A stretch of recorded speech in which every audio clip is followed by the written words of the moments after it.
Well, unfortunately, 50% of all marriages fail. I guess that means 50% of them work. Succeed. That's right. Our next guests are husband and wife duo. They co-authored a book and share 10 secrets to shape a great marriage. They've tapped into something because they've been married for over 32 years. That's right. Dee Taylor-Jolley, an award-winning motivational speaker from the Hall of Fame as well. Dr. Willie Jolley joined us here on the couch to talk about the latest project, Make Love, Make Money, Make It Last. Good morning to you. Well, folks. good morning. I got to say, you walk into the studio and you folks emanate this positive energy.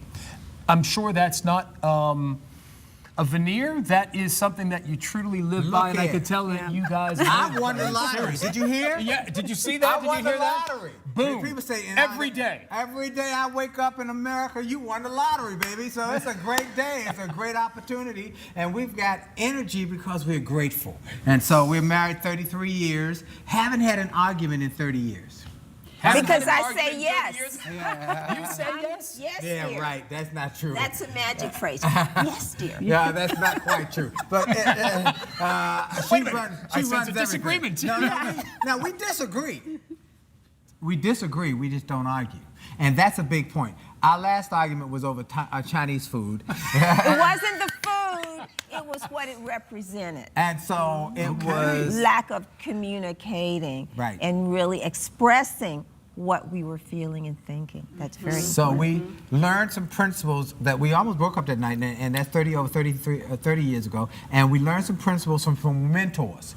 And there are two ways to get to any goal: mentors and mistakes. Both will get you there. One just gets you there with less headaches, heartaches, and problems and heartburn. And so we learned from these mentors how to not argue when we disagrey, and we created a principle-based marriage, and it has worked for over 30 years. We put the principles in the book. The book has exploded. We just got a call from Kuwait. Somebody said, "I got to have this book. We saw you on national television, so interviews."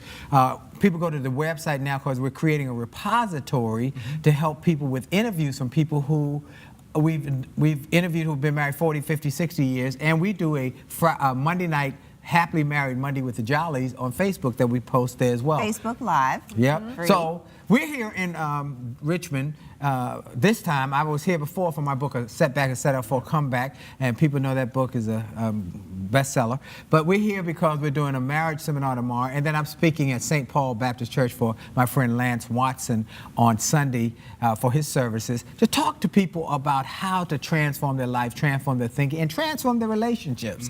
And we want more people to stay married. Now, in the book, we talk about the big three things that break up marriage. Okay. Sex, Money, and communication. Those are the big three boulders. And many people break up over them because they're little things that get big over time because they didn't communicate effectively. You don't know how to talk to someone. It's really not the problem that you talk about, but it's how you talk about the problem. Even your tone of voice. Right. And how you choose to touch, talk, and affectionately tease each other. It's very powerful. It's a How powerful. do you start that conversation if you have trouble communicating? How do you approach that? Well, because every journey needs a first step. Yeah. First of all, first step. is step number one in the book is friends first.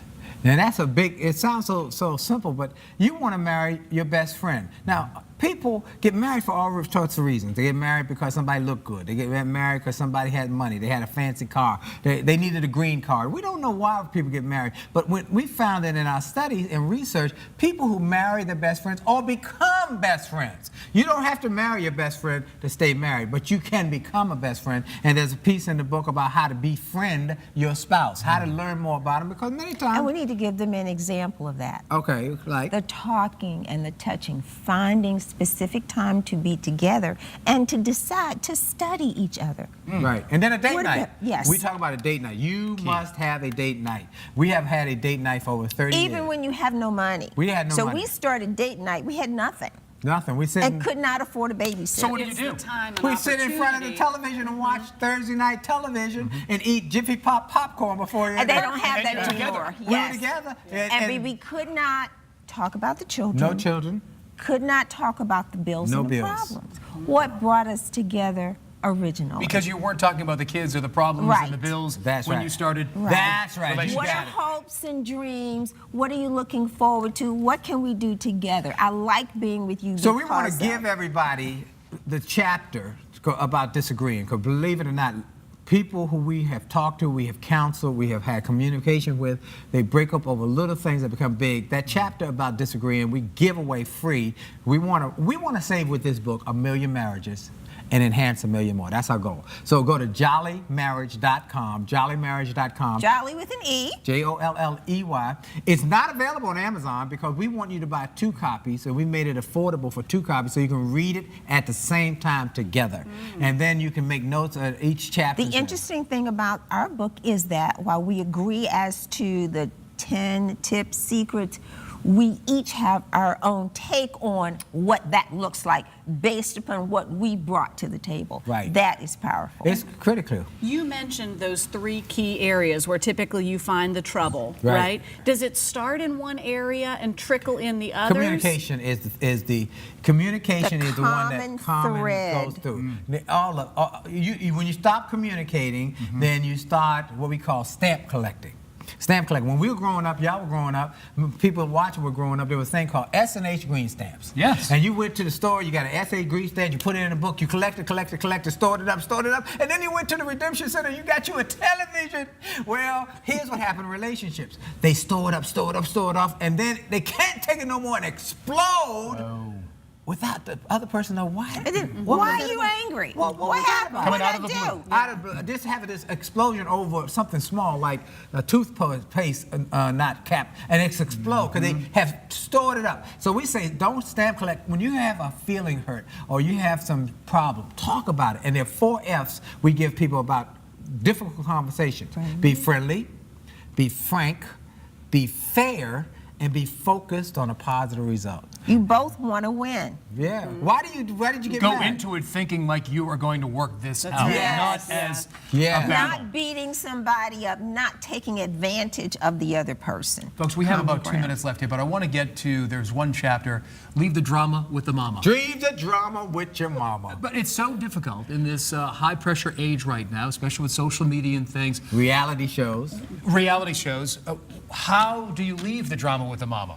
You know, when you got married, the scripture says you leave, you cleave, and you weave. A new relationship. A new culture, a new family. So the stuff you did as a child, you got to leave that alone. And all of the television, here's one of the problems we just talked about. The reality-based television shows of the housewives of this, where they're throwing stuff when it gives a model that is not correct or not real. Not Look, healthy. It's not healthy. And they do it for ratings. That's what they do. But if you do that at home, your ratings ain't going to be good. Nope. That show's not going to be picked up again. That should not be picked up. So we say leave the drama with your mama. And then the chapter that really gets the biggest is the sex chapter, which is based on, it's called Sex, Headaches, and Other Lies. And it's based on a conversation I had with a friend of mine whose mother told her on her wedding day a very valuable secret. She said, baby, don't ever tell that lie that you got a headache. Because when you tell that lie you had a headache, remember there's a woman somewhere with an aspirin in her pocketbook.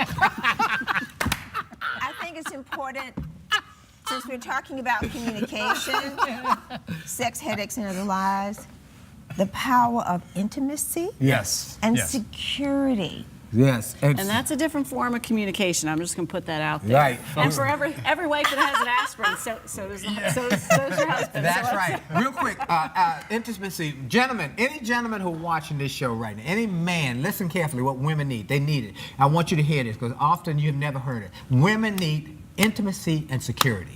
Critical. Intimacy and security. Intimacy Jolley might security. end up being sex. Hello. Well, But- they've got more. Oh, Pick we it up. got more. Bring some aspirin. Make money. Don't Make give it us a last. Book, Make Love, Make Money, Make It Last is now available. Hey, we're going to post a link to more information right on our show website by early this afternoon at WTVR.com/VT.